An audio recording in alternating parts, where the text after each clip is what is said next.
Hi everyone, this is Sinead, and in this video we're going to have a look at a particular case study which many may be able to relate to. And this case study is about an individual who has over time developed an extensive, burdensome relationship to money.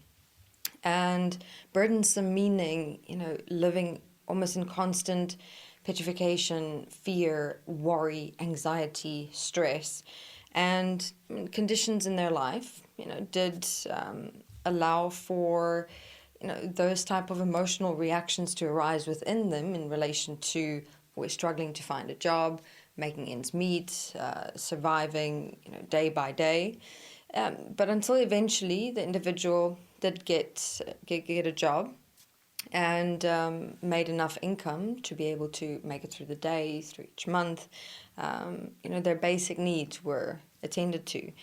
But even within and during that time, they never had enough, to also within that do the things that they would like to do, would want to do, where oftentimes their friends would have to pay or their friends would offer to pay, offer to borrow money, but even within that experience, they went through the guilt and the shame of, having to borrow money and other people paying for them all the time. And, in even the job that they were doing, it was tough, challenging, and difficult for so little money.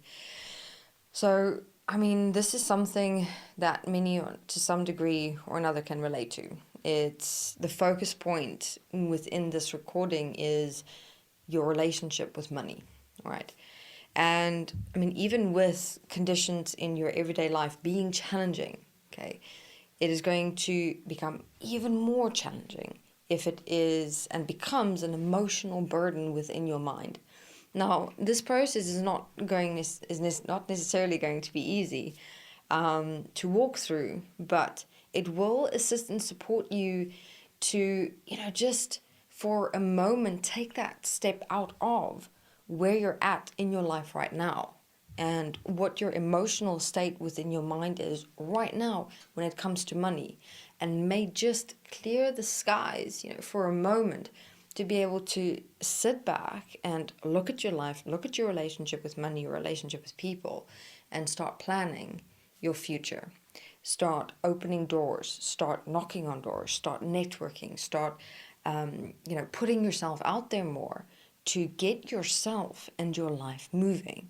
Because an interesting thing happens when you go into this emotional, burdensome state when it comes to money, all right?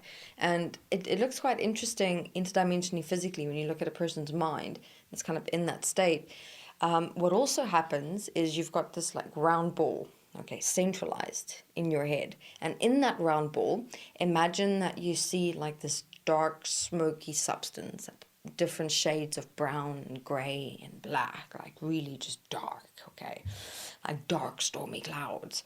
And then inside of that, you place, for example, all your worries, fears, stresses, concerns, anxieties about money, relationships, yourself, your future life, everything hoarded in that one ball.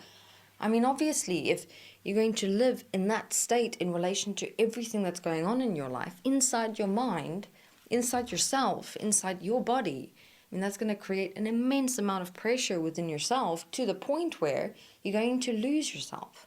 You're going to lose that will, that drive, that lust for life, for living, for even no matter how minimalized your life may be when it comes to money or relationships, that you won't even within that be able to find the significant moments of joy, of expression, of enjoyment, of creation, of planning, of realizing, hey, yes, okay, this is how my life is right now.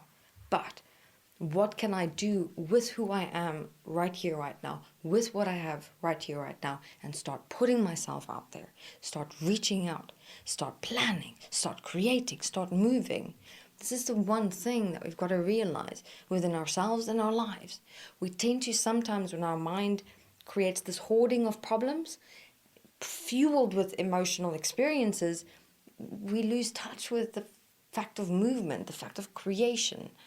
Right, so this is the one point that I'd like to assist and support everyone to get in touch with, to get back to reconnect with, is that part of yourself that just, drops down, comes back to earth, from that stormy cloud of problems that you've been in your mind, and start having a look at what can you do with yourself and your life. All right, so step one is what I'd suggest, and this is important to also understand in how the mind works when it starts hoarding problems. It's like one thing comes into that ball, and then the next thing, and the next, and the next. It becomes like this black hole inside yourself that just sucks in problems and blows everything out of proportion, and in that you lose yourself. Right, so we need to get you back to yourself. It's not that yourself is lost, just more suppressed. Okay.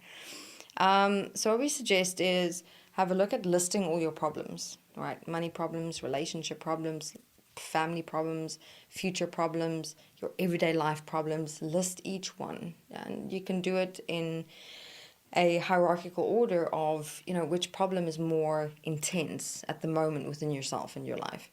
And take those problems one by one, asking yourself, how am I going to resolve this? What solutions can I create within each and every single one of these problems?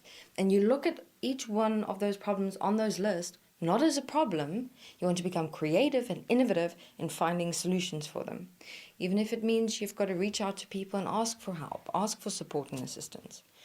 Work through the guilt, the shame, the regret, those emotional experiences when people offer you support and assistance.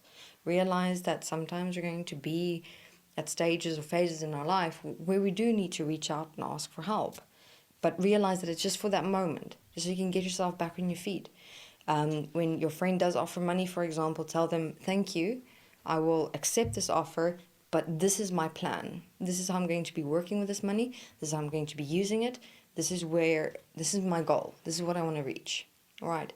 So it's like you've got to take that breath, take that step back and start planning your life. Start creating your life. Start putting yourself out there. Get moving. Don't accept and allow your mind to just hoard problems and throw all emotional experiences in there. That's where you lose touch with yourself, with the ability to actually direct and create yourself and your life. It may only seem impossible.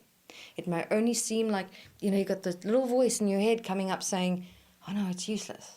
Where am I going to go? What am I going to do?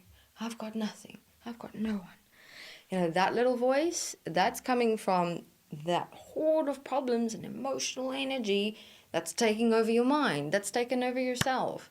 The voice that's supposed to come up within you is, no, till here no further. I'm going to do something about this.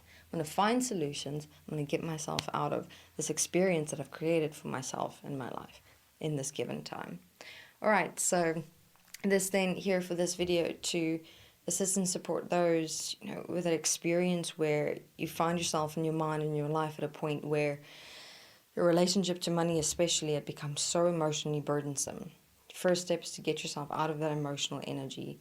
List your problems, create solutions, make it real, write it down, make it practical, network, put yourself out there, get yourself moving, because it's the only way your life and yourself is going to change if you actually take that first step.